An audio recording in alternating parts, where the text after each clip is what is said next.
Hey there and welcome back to XCOM 2. My name is Pete and today we complete another episode of our Legend Ironman walkthrough of XCOM 2 War of the Chosen.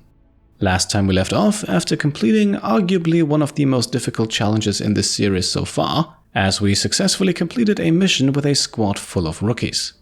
And somehow we managed to even pull off a flawless mission rating. Either way, we are now one step closer to full completion, and with a bit of luck we can take another step in today's episode, as we should have another Retaliation mission coming up. And if it is indeed a regular Retaliation mission and not a Haven Assault, then we might be able to unlock the Heroes of the Resistance achievement. You might be able to recall that I thought we had that unlocked already. It's the achievement awarded for finishing a Retaliation mission with no more than 3 civilian casualties. However, the mission we achieved that in was a Haven Assault mission, and apparently those do not count. So today we are hoping for a regular Advent Retaliation, as we now jump into the world map and are presented with another rumor. However, before we begin a new one, we still have an unfinished one for intel. So let's finish that first, it will only take us one more day. Avenger plotting new course. After collecting this intel, we will then also pay a visit to the black market. Keep in mind, we have made it into a new month, which means the market has also refreshed its inventory.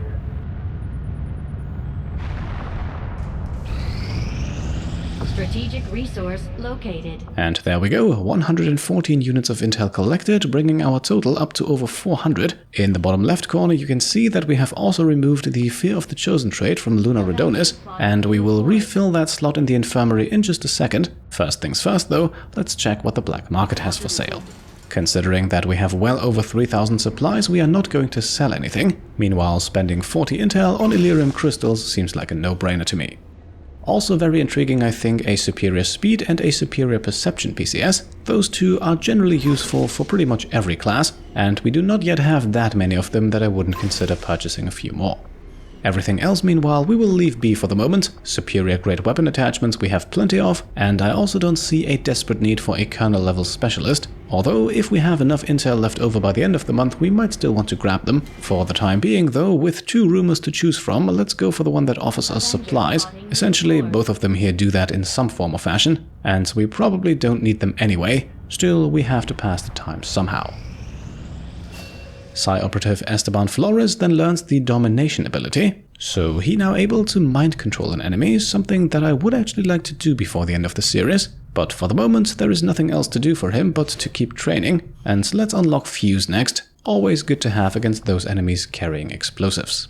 In the infirmary then we will remove the Fear of the Chosen trait from Ingrid Eriksson. Echo Sierra meanwhile might be needed for our next covert operation, so she remains out as we wait for the current one to be completed. Together, we have succeeded in our task. And there we go, we have acquired a superior autoloader and most importantly a promotion for Templar Logan, who therefore now also becomes a colonel. Before we take care of that, however, let's assign our next covert operation. If you would order us, Commander, we will undertake a new means of disrupting the Elders and their false vision. Now the list of covert actions here has been refreshed. Again, it is a new month. At a first glance here, I don't really see any rewards that we absolutely have to grab. However, what I do see are several covert actions offering will bonuses, and that's pretty convenient because we have one achievement left to unlock that might actually make or break this playthrough, and to increase our chances to successfully unlock it, we need a soldier with the highest will score possible. At the moment, of all of our soldiers, that is Sharpshooter Luna Rhodonis, so let's add a further +5 to his will score by performing this covert action. Bondmate Grenadier Echo Sierra joins him just to perhaps get their bond to the next level, and of course we will also assign the 25 units of intel to negate the wounded risk. And with that, let's send them out. Again, I'll talk about the achievement in question here at a later point in time. As we confirm the covert action here, we also confirm that it won't come into play in today's episode. Our order is clear, and we will obey it. So, with our squad out in the field for the next 9 days, let us now take care of that promotion for Templar Logan. Following in the footsteps of Reapers, Dragonova and Sleeper, he too has now finally ascended to the final rank of Colonel, and as you can see, this now actually gives him 4 abilities to choose from. Up first, we have Ionic Storm, an area of effect attack that costs all of the Templars focus. The more he has, the higher the damage of the ability, and just like Vault, it also deals extra damage against psionic enemies. With a cost of 25 points, it's also pretty expensive, but at higher focus levels, especially against cluster groups of psionic enemies, it can deal a lot of damage. Now, Void Conduit is an interesting one. It essentially removes a target's action points equal to the amount of focus the Templar has. Not only that, it also deals damage and heals the Templar equal to the amount of damage dealt. The big caveat, however, is that this only works against humanoid enemies like Advent troops, and in the late game those are really not all that challenging anymore, which makes this ability a lot less useful. Finally then we have Ghost, creating a duplicate of the Templar, which in the right circumstances can be amazing as it essentially gives you 2 Templars, although the Ghost is a bit more limited in what it can and cannot do, especially when it comes to passive abilities. So let's move on to the randomly assigned XCOM skill, in this case Bladestorm, which for a Templar is just a no-brainer, because unlike the Ranger's Slash, a Templar's rend attack cannot actually miss, so Bladestorm is always guaranteed to hit. And that's why we are grabbing it alongside Ionic Storm. We have enough points here to grab both of them, and in my opinion Ionic Storm is simply the most versatile of the 3 Templar skills at this rank. And so let's keep scanning. Again, the last monthly report told us to expect a Retaliation mission in about 1 week, so we should get close to today's mission. Before we see some action, however, Psi Operative Lewin learns the very useful Inspire ability, and of course we will also have him continue training right away. And of the 3 choices on offer here, let's go with Fortress, arguably a more niche ability, but immunity to fire and explosives might actually come in handy against a few enemies like flamethrowing purifiers or grenade-launching heavy mechs. These findings will likely prove crucial to our ongoing efforts, Commander. Central claims to have seen one of these things up close back in the day. Despite a lot of speculation, there was no pilot to be found once we pried it open. And this a small reference to the first game, where it wasn't the sectopod but the mechtoid that was in fact still piloted by a sectoid. Either way, completing the breakdown here unlocks the Gremlin Mark III, so the final tier Gremlin for our specialists, further increasing their hacking stat and the effects of a few other abilities. And for a very similar reason, we will now follow this up with the Gatekeeper Autopsy, which will also unlock a useful upgrade for one very particular class. This specimen, henceforth referred to as the Gatekeeper, seems to harbor considerable psionic power. As with the alien's other unique biomechanical field unit, it will take some time to decipher the systems involved in its function.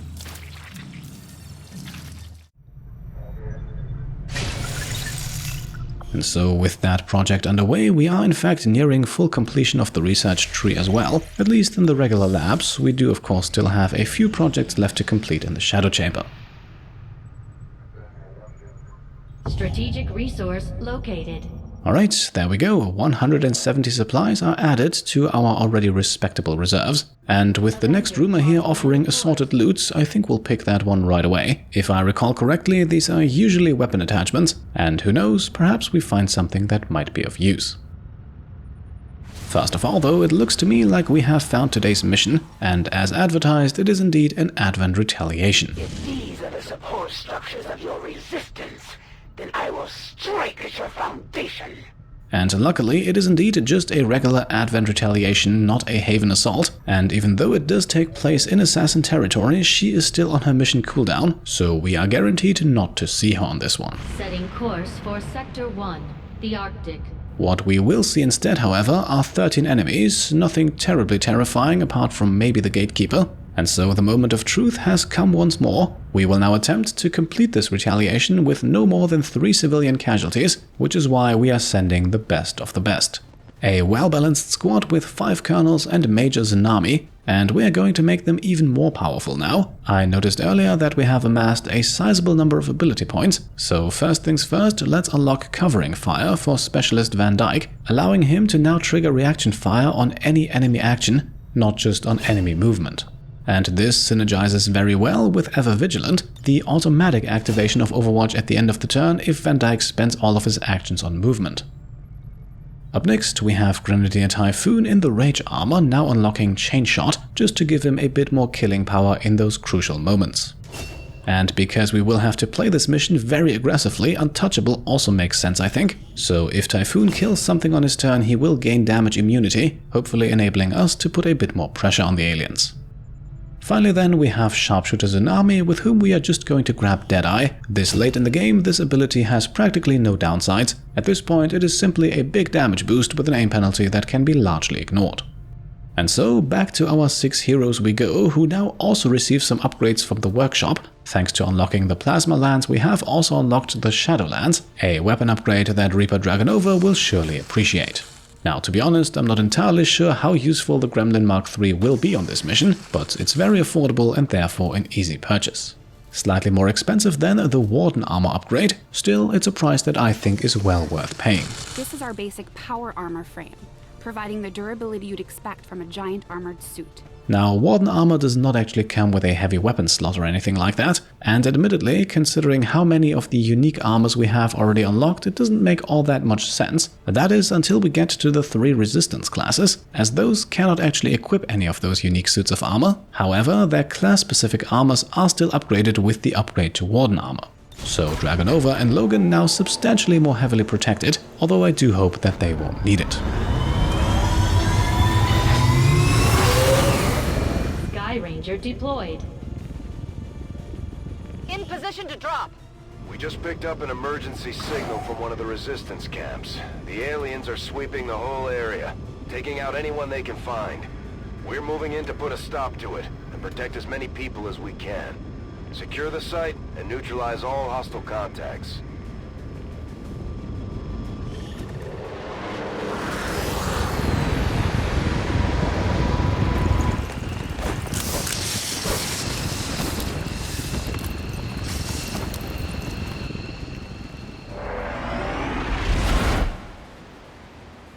Menace 1-5, hostile forces are attacking the outpost. Eliminate all enemy units and protect those civilians. Advent came in hot and so did we.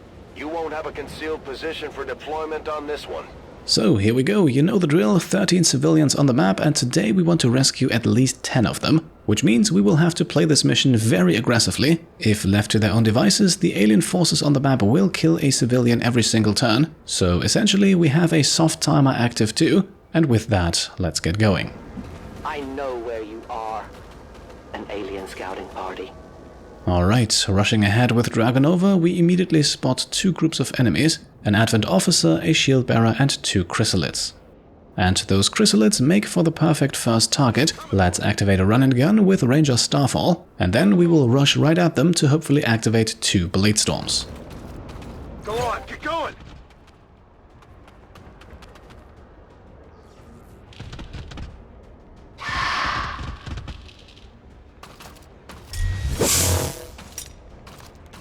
Armor still holding.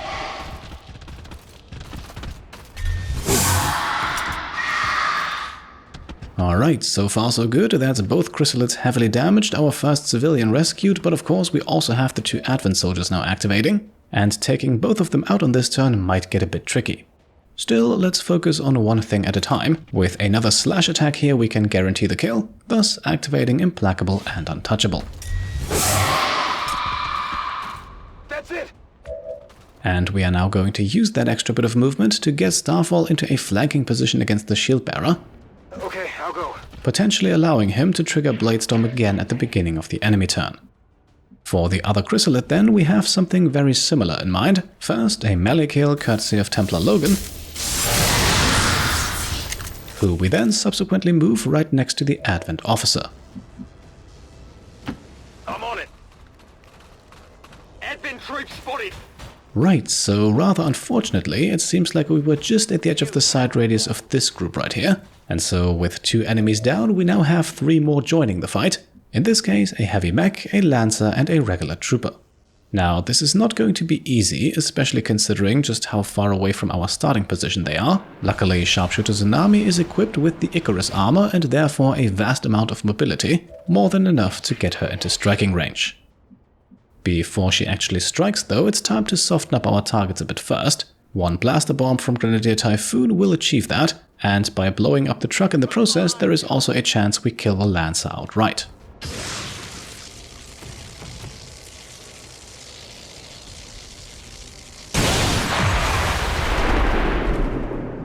Okay, so we did not kill the Lancer, instead we unfortunately killed a civilian. I may have overlooked that one, which means that we are now even more on a timer than we already were. Nonetheless, the battlefield is now a bit more manageable, so let's use Lightning Hands here to take out the Lancer, at least that's what I'm hoping.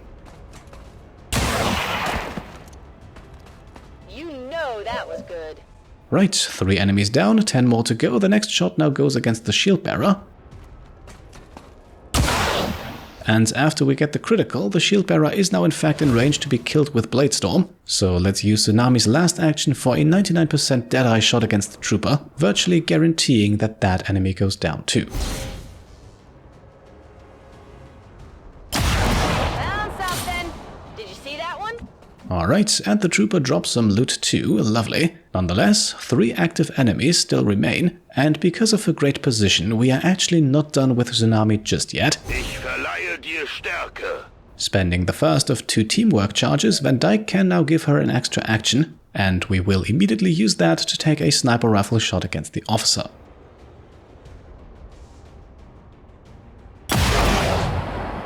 Right, another critical. This pretty much ensures that the officer goes down, as Logan now also has Bladestorm. And thankfully, Van Dyke does not need to move to take out another enemy all by himself, at least temporarily that is. With his hacking stat further boosted, thanks to the Gremlin Mark III, he is guaranteed the shutdown on the heavy mech, which at least buys us a little bit of time.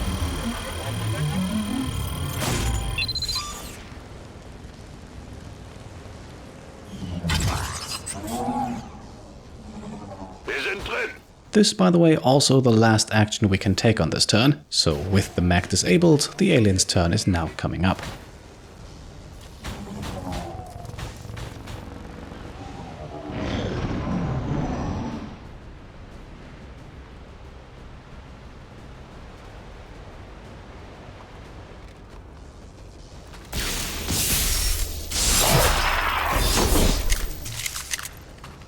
X-ray neutralized. Alright, so just as planned, the officer goes down thanks to Logan's Bladestorm. I am honestly not quite sure why Starfalls did not trigger though. After all, it does trigger on pretty much any enemy action, not just movement. Now, at least the aliens did not kill a civilian, although that is likely because we already took care of that ourselves. Nonetheless, the shield bearer is now Starfall's kill regardless. With a guaranteed critical here, even the extra shielding won't matter. Dead. It has to be dead. With the bonus move, we then keep advancing, this time right next to the mech. I guess that'll be okay. This time, Bladestorm hopefully does what it's supposed to. And with the battlefield largely cleared, Templar Logan can move up and immediately spots the next 2 enemies, an Archon and a Spectre. Now, unfortunately, the Archon here makes a defensive move and actually retreats. The Spectre, meanwhile, moves behind full cover, but even that will likely not keep Tsunami from hitting it with blue screen rounds. So, 14 points of damage, let's move up with Dragonova. I am at your service. You will never hide from me. Who at this point unfortunately still does not have line of sight at the Archon, so I suppose we'll just keep focusing on the Spectre. Maybe we get lucky and Logan here can hit the 47% Lightning Hands shot. And indeed he can, and for 4 points of damage at that, which might now actually allow Dragonova here to kill the Spectre. Once again, the hit chance with Sting here is not great, and even if we hit, the kill is not guaranteed. I reach out from the darkness. But I think we just have to try.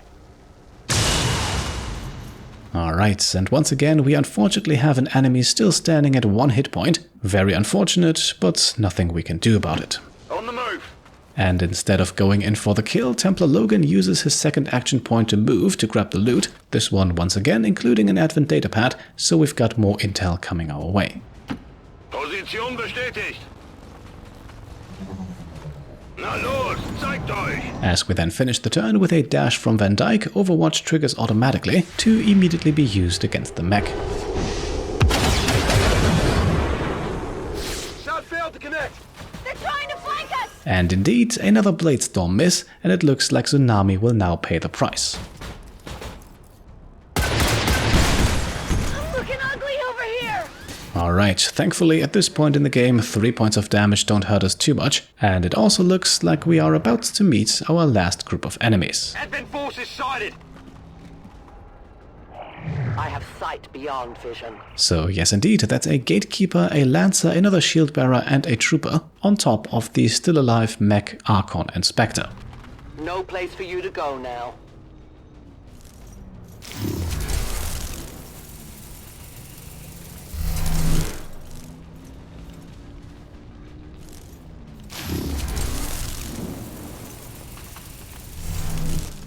Now thankfully the Spectre here uses both of its action points to move, so not only does that mean that it won't attack us, it also means that the Archon won't do so either. After all, someone has to take on those poor civilians. Alright, so that's 2 civilians down, 1 more we can afford to lose, but not more. And considering that we still have 7 active enemies on the map, this could get tricky. Nonetheless, we have plenty of toys still left at our disposal. For example, Typhoon's free Rage Strike action, just enough to eliminate the mech. Afterwards, Specialist Van Dyke can move into the perfect position to use the Shredstorm cannon. Thanks to its absolutely ludicrous range, it can actually hit all enemies here all the way back to the shield bearer. Fitzy!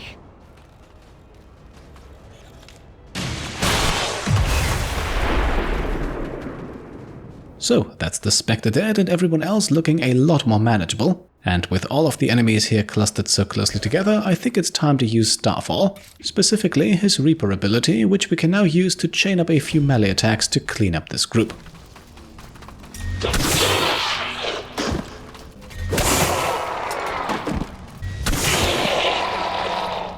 And there we go, all of a sudden we are down to only 2 enemies remaining, although one of them is a full health Archon and the other one a Gatekeeper. Nonetheless, we might just be able to finish things on this turn, especially so if we succeed with this next action.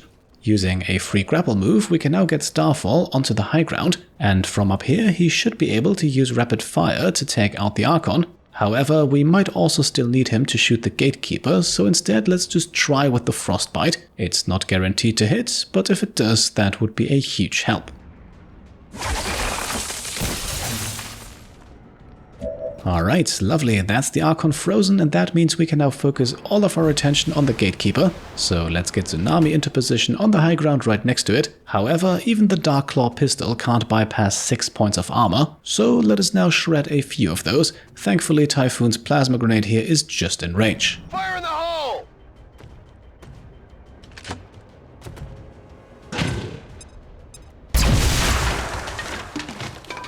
And that now brings us back to our blue screen rounds fueled sharpshooter, who should now be able to do some very good damage. Now we're going to save shot number 2 just in case. Instead, let us now move in with Templar Logan. Now I'll admit, we haven't really seen much of the Gatekeeper's offense in this playthrough yet. Nonetheless, it is considered both a mechanical as well as a psionic enemy, and because of the latter, Volt and Ionic Storm will be very effective against it. Now the damage display of Ionic Storm here briefly confused me. The damage should actually be a lot higher, but the game does not show you that. It does however do so for Volt. And just like that, the Gatekeeper is now down to 6 hit points, which means Dragonova here has a decent chance of killing it. We equipped AP rounds on her to bypass all of that armor. However, let's use Banish to make absolutely sure. 6 shots at 61%, let's hope she hits at least one of those.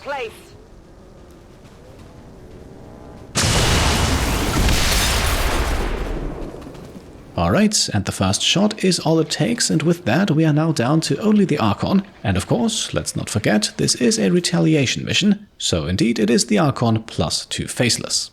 However, Dragonova is also far from done yet. As you might recall, we grabbed the Annihilate ability for her, and so she can now simply keep shooting. Alright, and that looks to me like a superior repeater kicking in, instantly killing the Archon. That's just lovely.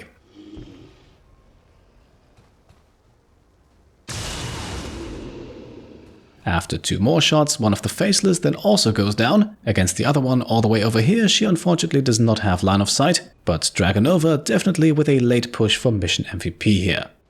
And that now indeed leaves us only with that second Faceless. Good thing we haven't used that second action with Tsunami yet, and spending it on rapid fire will ensure that we get the kill. Menace 1-5, status confirmed. We're not picking up any additional contacts. The AO is clear. Status confirmed. Mission accomplished. And there we go, this time we did it for real. The Heroes of the Resistance achievement has been unlocked. Taking only 3 turns to complete the mission, we managed to somehow lose only 2 civilians, and all of that without taking more than just a single scratch on our sharpshooter. We must never doubt the depths to which our enemy will sink in their misguided beliefs. Today's cruel ambush of Advent outreach squads again proves that we can no longer tolerate XCOM's commitment to the violence and cruelty of the old world.